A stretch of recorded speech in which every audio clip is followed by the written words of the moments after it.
Grunden under Rigshospitalet er gammel mose. Her lå blejedammene engang.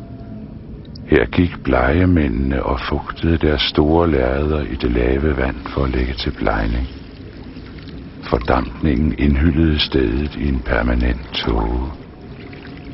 Senere byggedes Rigshospitalet her, og blegemændene blev skiftet ud med læger og forskere og landets bedste hjerner og mest fuldendte teknologi. Og som kronen på værket kaldte man stedet for riget.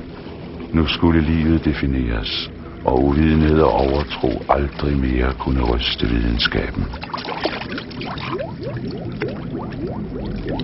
Måske er det blevet for meget med hovmodet og den konsekvente fornægtelse af det åndelige, for det er som om kulden og fugten er vendt tilbage.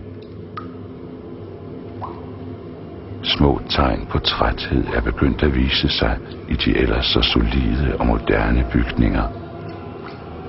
Ingen levende ved det endnu, men porten til riget er begyndt at åbne sig på ny.